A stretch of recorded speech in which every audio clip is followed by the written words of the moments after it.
오늘 우리에게 주시는 하나님의 말씀을 함께 보시겠습니다. 신약성경 로마서 13장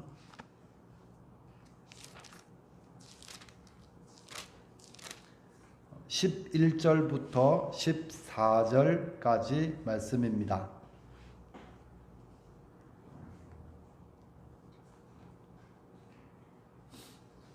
로마서 13장 11절에서 14절까지 말씀입니다.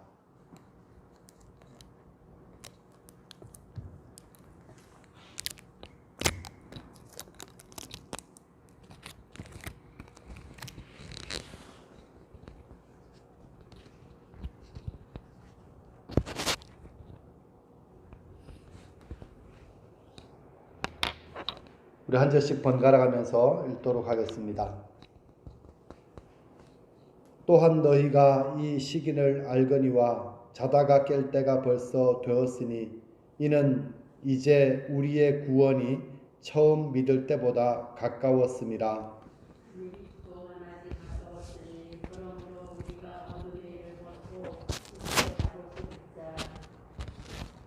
낮에와 같이 단정히 행하고 방탕하거나 술 취하지 말며 음란하거나 호색하지 말며 다투거나 시기하지 말고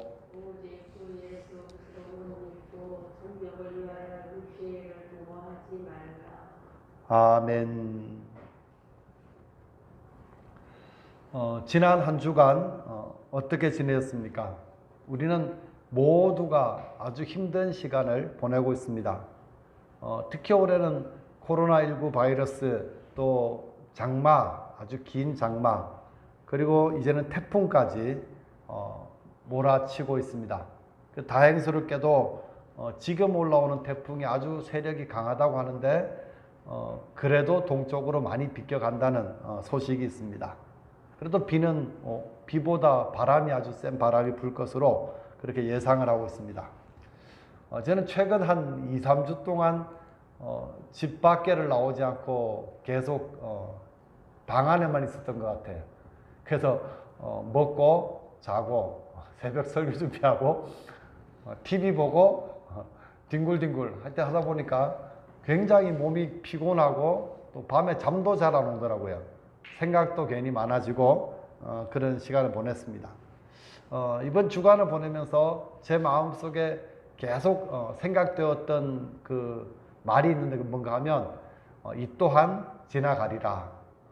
이 또한 그 말씀이 계속 떠올랐어요. 시간은 어차피 계속 흘러갈 거고 이 고통과 이 어려움이 영원하지는 않을 것이기 때문에 견딜 수 있는 희망이 생기는 것 같습니다. 여러분들도 인내하며 잘 견디시기 바랍니다. 오늘 말씀을 보면 그 제목이 주제가 뭐라고 되어 있는가 하면 구원의 때가 가까워졌다, 이런 말씀이에요. 여기 보면 때라는 말이죠. 때라는 건 시기 또는 시간을 의미합니다. 그리스어로 보면 시간을 의미하는 단어가 두 가지가 있습니다. 첫 번째는 뭔가 하면 크로노스라고 하는 단어예요. 크로노스. 이 크로노스라고 하는 것은 자연적으로 흘러가는 물리적인 시간을 의미하는 단어입니다. 해가 뜨고 지면 하루가 지나가고 지구가 태양을 한 바퀴 돌면 1년이 지나갑니다. 그래서 우리는 지금 2020년 9월 6일을 지나가고 있습니다. 그래서 이 시간은 우리 의지와는 상관없이 계속 흘러가는 시간입니다. 지금 이 순간에도 크로노스의 시간은 똑딱 똑딱 똑딱 그렇게 흘러가고 있습니다. 또 한 가지 단어가 뭔가 하면 카이로스라고 하는 단어입니다. 카이로스는 똑같이 똑딱 똑딱 똑딱 흘러가는데 그 시간 속에서 어떤 나에게 특별한 의미가 있는 시간, 그것을 갖다가 카이로스 이렇게 불러요. 똑같이 시간이라는 의미죠. 이러는 그거죠. 한 시간을 똑같이 보내는데 공부하기 엄청나게 싫어하는 학생이 책상 위에서 한 시간 있는 시간은 1년만큼 길 수도 있습니다. 그죠? 1시간은 있지만 그 시간이 너무너무 지루하고 힘들 수 있어요. 근데 그 똑같은 시간이지만 자기가 좋아하는 게임을 한다고 하면 1시간은 10분처럼 짧게 느껴지잖아요. 똑같은 시간이지만 어떤 경우에 따라서는 아주 길게도 어떤 경우에 따라서는 아주 짧게도 느껴질 수 있다는 것이죠. 자기가 미워하는 사람하고 같이 있는 1시간은 1년보다 더 길 수도 있잖아요. 하지만 사랑하는 사람과 같이 있는 시간은 10분보다 더 짧게도 느껴지는 것입니다. 이렇게 카이로스라고 하는 것은 시간의 그 질적인 의미예요. 그래서 아주 질적인 그런 의미가 있는 시간을 말합니다. 또 우리 인생에 있어서 또 하루의 삶에 있어서 어떤 결정적인 순간, 그 찰나, 그 순간, 그럴 때도 카이로스라고 하는 단어를 쓰고 있습니다. 성경을 보면 크로노스보다 이 카이로스라고 하는 의미의 시간을 더 강조하고 있습니다. 우리가 잘 아는 솔로몬의 전도서에 보면 인간 만사의 모든 일에는 때가 있다 이런 표현이 있죠. 그 싸울 때가 있고 화해할 때가 있고 이런 말씀이에요. 때가 있다. 이 말 여기서 때라고 하는 말이 바로 카이로스예요. 근데 이 카이로스라고 하는 시간은 특별히 성경에서는 하나님께서 역사하시는 시간이라고 하는 의미를 가지고 있습니다. 이런 말 들어보셨죠? 하나님은 영원하십니다. 이 말이 무슨 의미예요? 하나님은 시간과 상관없으신 분입니다. 시간이 하나님께는 적용되지 않습니다. 라고 하는 의미죠. 그래서 하나님은 과거와 현재와 미래를 동시에 보시고 동시에 다스리시는 분이시다. 그렇게 성경은 고백합니다. 우리가 잘 아는 표현으로 아브라함의 하나님, 또 이삭의 하나님, 또 야곱의 하나님 이렇게 부르잖아요. 그래서 하나님께서는 동일하신 분인데도 아브라함이 살아있을 때 그와 함께 하셨고 역사하셨던 하나님, 아브라함은 시간이 지나서 죽었지만 그 아들 이삭과 함께 하시고 역사하시는 하나님, 또 이삭도 죽었지만 이삭의 아들이었던 야곱과 함께 하시고 역사하시는 하나님이라는 고백이죠. 그 다음에 뭐라고 되어 있는가 하면 하나님은 죽은 자의 하나님이 아니라 산자의 하나님이다 라는 표현을 하고 있습니다. 이 하나님이 오늘 살아있는 우리에게도 하나님이 되신다는 것을 의미합니다. 근데 이 영원하신 하나님께서 우리 인간의 역사에 개입하시는 때가 있을 거 아니에요. 우리 인간의 역사 속에 어떤 특별하게 일하실 때가 바로 카이로스의 순간이 되는 것입니다. 그렇기 때문에 하나님의 백성은 하나님의 시간, 하나님의 때, 여기에 관심을 가져야 됩니다. 이 세상을 다스리고 있는 하나님, 그 하나님을 믿으시기 때문에 하나님께서 주관하시고 하나님께서 역사하시는 그 때를 기다리며 때를 놓치지 말고 그렇게 붙잡으며 그렇게 살아야 합니다. 이스라엘 백성들이 이제 구원받을 때가 되었습니다. 하나님께서 종살이 애굽에서 종으로 살고 있던 이스라엘을 구원하시기 위해서 모세를 세우셨죠. 그 모세를 세우셔서 애굽 땅의 10가지 재앙을 다 행하게 하십니다. 그것은 준비 작업이에요. 그래서 애굽의 교만해진 마음을 낮추고 강팍해진 마음을 무너뜨리는 거예요. 그래 놓고 나서 이제 마지막 재앙을 남겨주시는데 그 마지막 재앙이 뭔가 하면 장자의 재앙이죠. 그래서 애굽의 바로의 아들부터 또 모든 백성의 아들, 또 죄수의 아들, 또 짐승의 아들, 무조건 첫 번째 난 것은 무조건 다 죽게 되는 재앙이 임할 것이라고 말씀하셨습니다. 이게 말도 안 되는 소리잖아요. 어떻게 보면. 그런데 하나님께서는 이것을 말씀하시고 이 하나님의 구원, 하나님이 구원이 일어날 때 그때를 준비하라 그렇게 말씀하시는 장면이 있습니다. 거기 어딘가 하면 출애굽기 12장 말씀입니다. 출애굽기 12장 1절입니다. 여호와께서 애굽 땅에서 모세와 아론에게 일러 말씀하시되 이 달을 너희에게 달의 시작과 곧 해의 첫 달이 되게 하고, 정확히 이 달이 우리말로 5월달인지 6월달인지 모르지만 애굽에서 살던 그 시간이 있었을 거 아니에요. 근데 하나님께서는 지금 이제 말하는 지금 이날, 이때부터 새롭게 시작하라는 것이죠. 이때를 새로운 해의 첫 번째 달이 되게 하라, 이렇게 말씀하십니다. 이제 하나님께서 구원하실 때, 하나님께서 역사하실 때가 되었기 때문에 너희는 이때를 준비하라, 이렇게 말씀하시면서 제일 첫 번째, 이제는 이스라엘로서, 애굽에 속해 있는 이스라엘이 아니라 독립하는 이스라엘로서 한때 출발점을 삼아라, 그렇게 말씀하십니다. 그리고 하나님께서 그러면 독립을 하려면 군대가 있어야 되잖아요. 근데 하나님은 군대를 만들어라, 그렇게 말씀하지 않습니다. 유월절을 지키라, 그렇게 말씀하시는 거예요.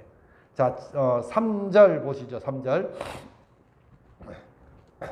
너희는 이스라엘 온 회중에게 말하여 이르라. 이달 열흘에 너희 각자가 어린 양을 취할지니 각 가족대로 그 식구를 위하여 어린 양을 취하되. 하나님께 준비하라 하신 것은 첫 번째가 뭔가 하면 한 해의 첫 달 며칠? 열흘 그랬잖아요. 10일째 되는 날 어린 양을 준비해라, 취하라, 이렇게 되어 있죠. 근데 식구 수대로, 식구가 많으면 좀 큰 놈을, 또 식구가 작으면 작은 놈을, 또 아예 없으면 두 집이 모여서 이렇게 해서 식구 수대로 한 기준을 정해서 한 마리씩 준비하게 하십니다. 6절 보십시오. 이달 열 나흔 날까지 간직하였다가 해질 때에 이스라엘 회중이 그 양을 잡고, 그 며칠 동안 데리고 있는 그 양을 4일 동안, 그죠? 4일 동안 이 양을 데리고 있다가 저녁이 되면, 해가 지고 해질 때가 되면 그 양을 잡아라, 이렇게 말씀하셨죠. 그 다음에 7절. 그 피를 양을 먹을 집 좌우 문설주와 인방에 바르고. 그래서 좌우 문설주와 인방, 그래서 문틀이죠. 문틀에 전체를 이제 그 피를 발라라, 그렇게 되어 있죠. 그 잡은 어린 양의 피를 이제 그 문설주와 인방에 바르게 하십니다. 하나님께서는 이상하잖아요. 싸우려면 무기를 준비하고, 이제 독립하려면 군대를 조직하고 작전을 세우라, 이렇게 해야 되는데 하나님은 그렇게 말씀하지 않고 어린 양을 준비했다가 그 양을 잡고 그 피를 발라라. 그러면 이것은 무슨 말이에요? 구원은 누가 하신다는 거예요? 내가 하실 거야. 내가 할 거다. 하나님께서 구원은 내가 할 거니까 너희는 이 말을 잘 듣고 그대로 지키기만 해라, 이렇게 이야기합니다. 그 다음에 이제 8절부터 좀 읽겠습니다. 제가 그 밤에 그 고기를, 그러니까 그 밤이라는 건 정해진 날이죠. 14일 저녁 밤이죠. 또 그 고기는 뭐예요? 이미 10일 날 준비해서 14일 날 저녁에 잡은 그 야어린 양의 고기죠. 그 고기를 불에 구워 무교병과 쓴 나물과 아울러 먹되 날것으로나 물에 삶아서 먹지 말고 머리와 다리와 내장을 다 불에 구워 먹고 아침까지 두지 말며 아침까지 남은 것은 곧 불사르라. 이 말을 자꾸 읽어보니까 이런 의미가 있어요. 삶아 먹으려고 그러면 시간이 오래 걸리죠. 그 삶는 시간이 없으니까 급하게 빨리빨리 해서 불에다가 구워서 먹으라는 거예요. 그 다음에 11절. 너희는 그것을 이렇게 먹을지니, 먹을 때도 복장을 갖추고 먹으라 그러죠. 허리에 띠를 띠고 발에 신을 신고 손에 지팡이를 잡고 급히 먹으라. 이것이 여호와의 유월절이라. 뭐 이런 명절이 다 있어요. 그죠? 그러니까 하나님께서 그러는 거예요. 지금 급하게 당장이라도 출발할 준비를 갖추고 또 고기도 불에다가 구워가지고 빨리 서둘러서 먹으라, 이렇게 이야기하죠. 여기서 뭐가 느껴집니까? 긴장감이 느껴지지 않습니까? 하나님께서 언제 구원하실지 모르니까 지금 당장이라도 준비하고 또 대비하고 그렇게 해서 이 유월절을 지키라. 이것은 백성들이 해야 되는 것이죠. 그렇게 순종하는 거예요. 그래서 당장이라도 출발할 준비를 다 갖추고 그 다음에 이 고기를 앉아 먹으라. 이건 백성들에게 하나님 하라고 하신 일이죠. 그럼 하나님께서 어떻게 할 거냐? 13절 같이 읽어보겠습니다. 내가 애굽 땅을 칠 때에 그 피가 너희가 사는 집에 있어서 너희를 위하여 표적이 될지라. 내가 피를 볼 때에 너희를 넘어가리니 재앙이 너희에게 내려 멸하지 아니하리라. 아멘. 자, 하나님께서 말씀하신 내가 이제 애굽 땅을 칠 텐데, 애굽 땅을 칠 때에 표적이 된다. 표적이 뭐예요? 사인이죠, 사인.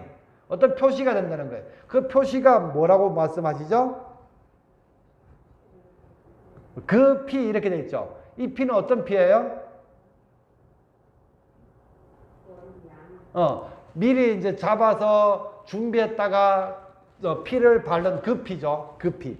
그 피가 표적이 된다. 하나님께서 내가 피를 볼 때에 하나님 그 피를 보고 너희를 넘어가리니 이랬잖아요. 너희를 넘어간다. 그럼 뭐가 넘어가냐? 재앙이 넘어가는 거죠. 장자의 재앙이 그 피가 발려진 집에는 임하지 않고 그 집에 있는 사람들에게는 장자가 죽는 일이 일어나지 않겠다. 이렇게 주님께서 말씀하신 거예요. 그래서 여기 보면 너희를 넘어가리니, 여기 넘어간다라는 말이 있잖아요.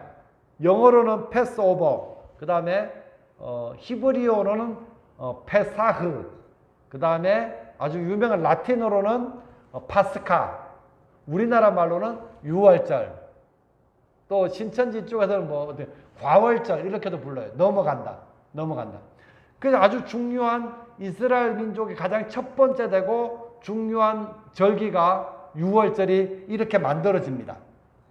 더 중요한 것은 뭔가 하면 14절 보시면 너희는 이 날을 기념하여 여호와의 절기를 삼아 영원한 규례로 대대로 지킬지니라. 하나님께서는 그러니까 적어도 1년에 한 번 정도는 하나님의 구원을 생각하고 급히 당장이라도 구원이 날 줄 모르니까 준비하는 마음으로 그렇게 식사를 하는 그런 명절을 정하게 하셨습니다. 우리가 잊지 말아야 될 거 한 가지는 있어요. 하나님께서 이스라엘 백성을 구원해내는 기준은 바로 어린 양의 피라고 하는 사실입니다. 어떤 사람이 착하게 살았다고 그 사람을 구원해 주고 나쁘게 살았다고 그 사람을 구원해 주는 것이 아니라 어린 양의 피를 문설주와 임방에 바른 집은 구원을 받고 장자의 재앙이 임하지 않게 되는 것이죠. 이것이 바로 유월절의 가장 중요한 핵심입니다. 그러면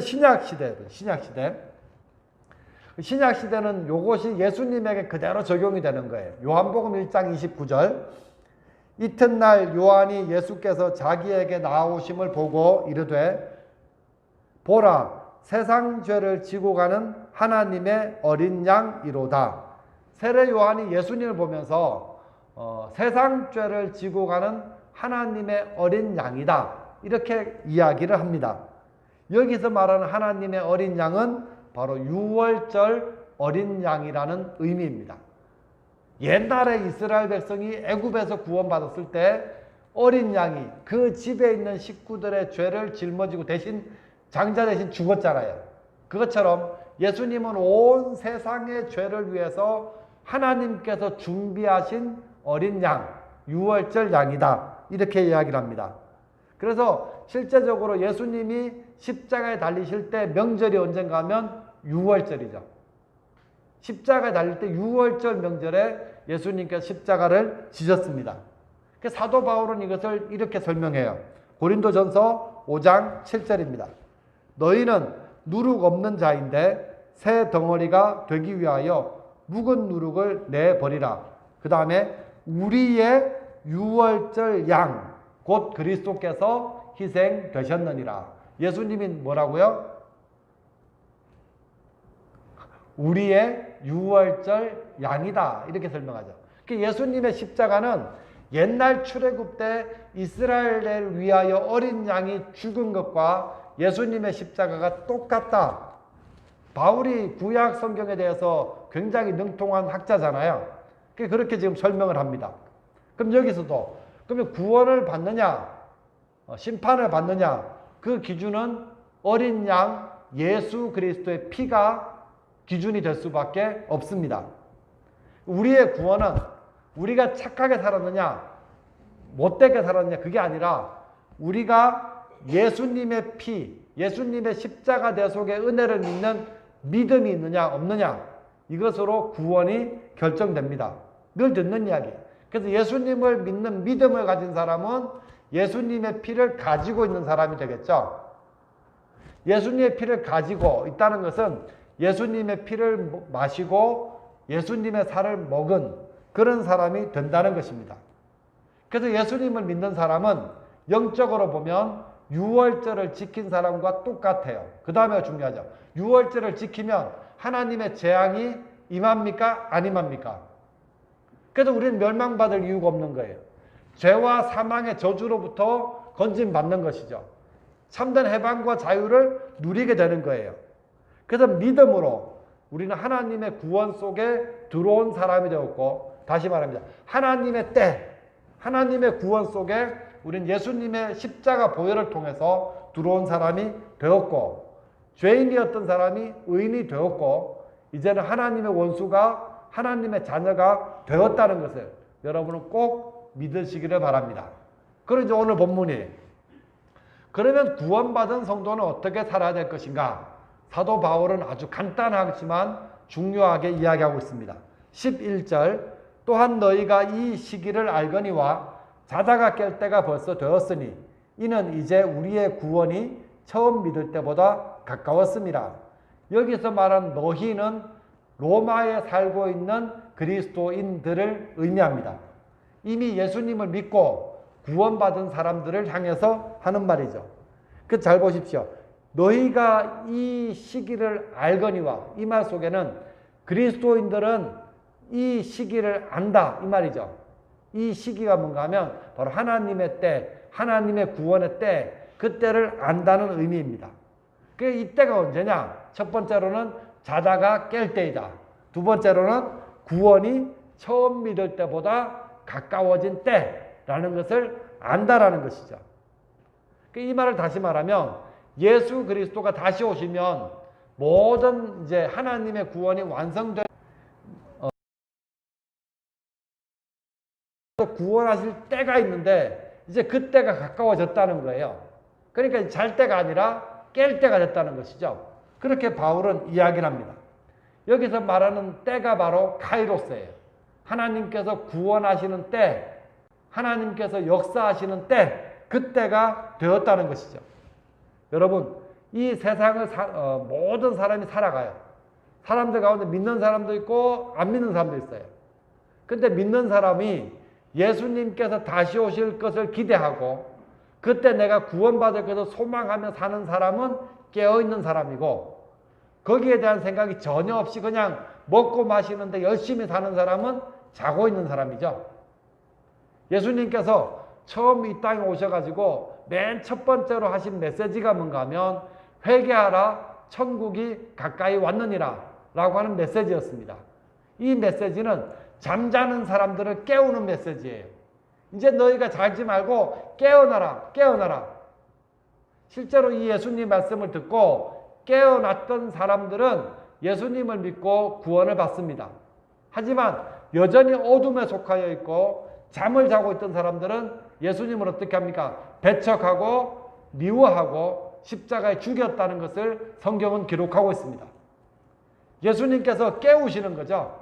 이제는 깰 때가 되었다. 천국이 가까이 왔다. 회개해라. 그렇게 말할 때 그 소리를 듣고 깨어난 사람들은 구원을 받았습니다. 12절 보시죠. 밤이 깊고 낮이 가까웠으니 그러므로 우리가 어둠의 일을 벗고 빛의 갑옷을 입자. 지금은 밤이 깊었다. 어둠이 점점 깊어져서 한참 깊은 데가 되었다는 거예요. 곧 있으면 이제 날이 새고 셀 때 되었다는 거죠. 여러분, 낮에 이렇게 밖에 다닐 때 입는 옷과 집에서 밤에 입는 옷이 다르잖아요. 똑같아요? 다르잖아요. 집에 있는 차림으로 바깥에 못 나가죠, 잘. 그러니까 그게 낮에 입는 옷과 밤에 입는 옷이 다르다는 것이죠. 지금 바울이 이야기를 하는 거예요. 우리가 어둠의 일을 벗고 빛의 갑옷을 입자 이 말은 밤에 집에서 밤에 입는 옷을 벗어버려야 되고 이제는 낮에처럼 빛의 옷을 입어야 되는데 이 말은 그냥 옷만 갈아입으라는 의미가 아니죠. 그리스도인은 어둠의 일을 벗고 빛의 갑옷을 입어야 합니다. 영적인 이야기입니다. 여기서 벗고라는 말을 라틴어 성경에 보면 거절하고 이렇게 설명했어요. 거절하고. 그리스도인은 어둠의 일을 거절하는 사람이다. 이렇게 바울이 이야기를 합니다. 하나님의 구원을 기대하고 당장이라도 하나님의 구원이 일어날 것을 기대하며 사는 사람은 어둠의 일을 거절하는 그러한 삶을 살아야 한다는 것이죠. 그러면 어둠의 일이 뭡니까? 13절 보십시오. 13절. 낮에와 같이 단정히 행하고 방탕하거나 술 취하지 말며 음란하거나 호색하지 말며 다투거나 시기하지 말고, 여기 보면 방탕, 술 취함, 음란, 호색, 다툼과 시기, 이것이 바로 어둠의 일입니다. 근데 이 일은 솔직히 말하면 지금 우리 사회에서 우리가 늘 보고 있는 그런 일들입니다. 그렇죠? 단어의 뜻을 설명해 줘야 돼요. 방탕하고요. 그 다음에 술 취하고요. 그 다음에 음란하고요. 그 다음에 호색하고, 이게 동성애도 여기 포함된다고 그러죠. 호색하고, 그 다음에 다툼과 시기. 지금 우리가 늘 보고 있는 거예요. 뉴스 한번 딱 들어보죠. 요즘 코로나 빼고 태풍 뉴스 빼면 다 이런 뉴스들이에요. 늘 보고 있는 것이죠. 그러니까 우리 사회는 지금 깊은 어둠 속에 있어요. 점점 더 깊은 어둠으로 달려가고 있습니다. 근데 이런 현상들이 무엇 때문에 생기는가 하면 그 마음속에 깊이 들어가 보면 자기의 육신의 정욕을 따라 사는 삶 때문에 생겨나는 일들입니다. 자기밖에 모르는 사람의 눈에는 이웃이 보이지 않습니다. 내 욕심만 위해 사는 사람에게는 이웃이 없습니다. 다른 사람을 소중히 여기지 않습니다. 지금도 보면 교회에서도 그렇잖아요. 지금 이 상황에도 어젠가요? 꼭 토요일만 되면 그런 뉴스 나와요. 서울에 있는 어떤 교회에서 소모임을 서울에서 못하게 하니까 어디까지 갔다 그러더라? 대전까지 가가지고 소모임을 자기들끼리 했대. 대전은 괜찮다고. 아니 이런 모습이 보여지면 이게 정말로 이웃을 사랑하고 다른 사람을 배려하는 모습입니까? 라고 물었을 때 안 믿는 사람들도 그건 아니다 그러잖아요. 지금 바울이 뭐라고 이야기하는가 하면 그 13장 8절 보시죠. 8절 13장 8절 한번 읽어보시죠. 시작. 피차 사랑의 빛 외에는 아무에게든지 아무 빛도 지지 말라. 남을 사랑하는 자는 율법을 다 이루었느니라. 여기 남을 사랑한다 이 말이 이웃사랑이에요. 그죠? 이웃을 사랑하는 사람은 이미 율법을 다 이루었다. 바울이 이렇게 열심히 이야기를 해도 그 사람들 귀에는 안 들리는 거예요. 그렇잖아요. 이웃을 사랑하는데 어떻게 지금 이 상황에서 그렇게 우리만 괜찮으면 되고 코로나에 어떻게 되든지 우리는 예배 드려야 되겠다. 이게 어떻게 이웃사랑이라고 말할 수 있겠냐는 것이죠. 그러니까 자기의 정욕, 그냥 자기의 욕심 여기에 매여 있다는 증거잖아요. 그렇게 모여 사니까 지금 율법 하나님 말씀을 지키는 것 관심 없다니까요. 사람들이.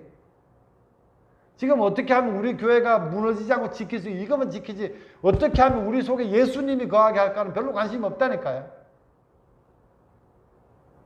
껍데기만 붙잡고 있는 그런 모습을 돌이켜야 하잖아요.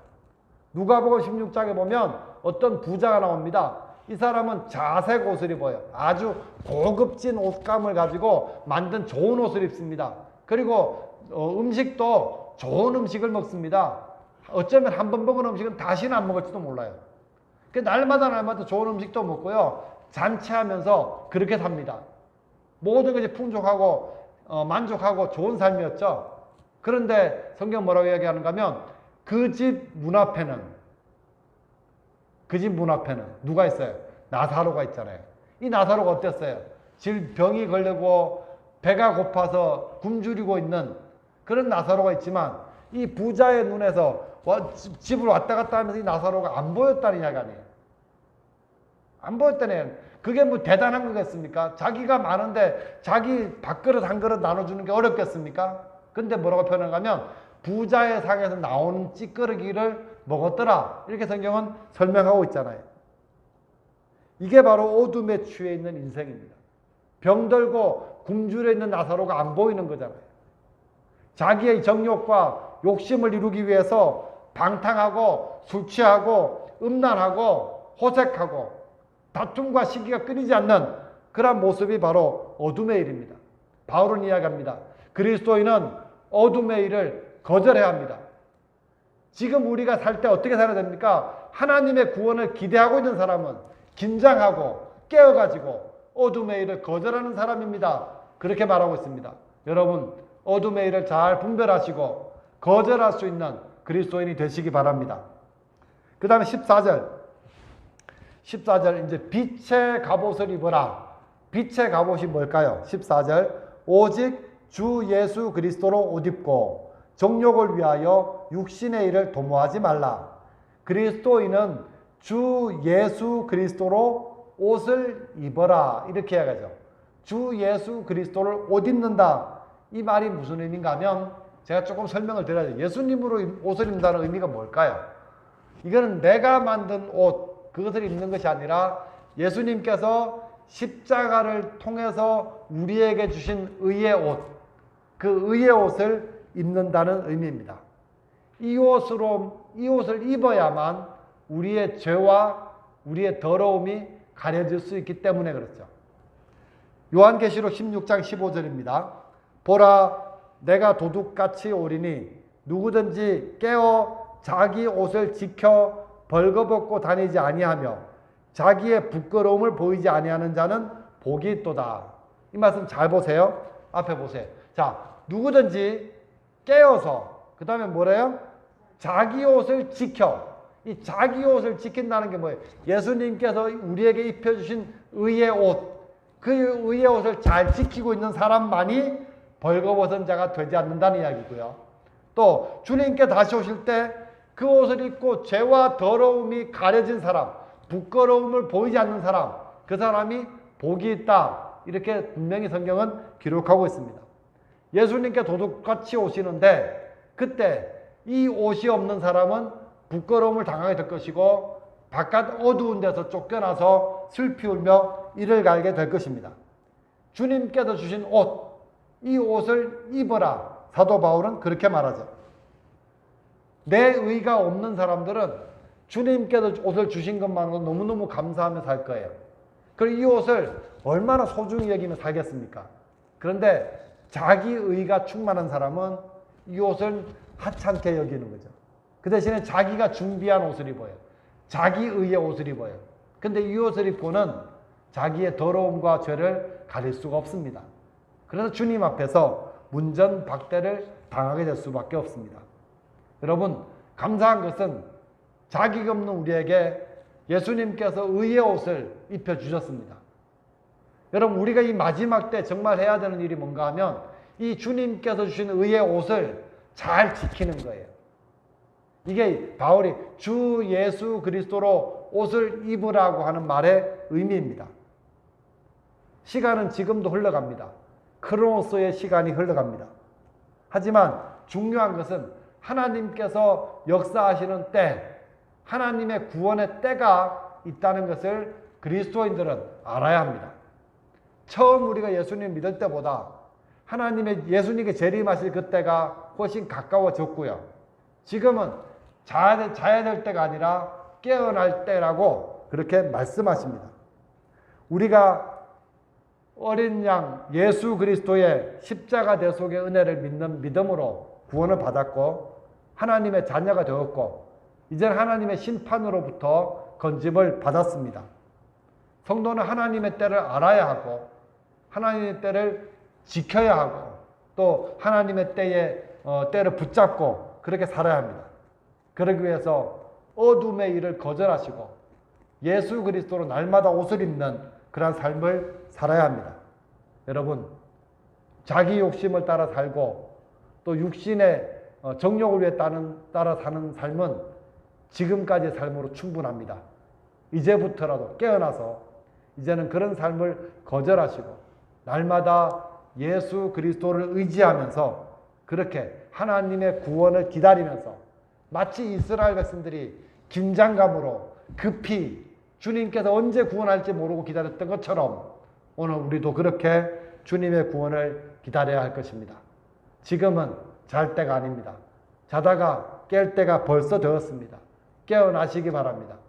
방심하지 마십시오.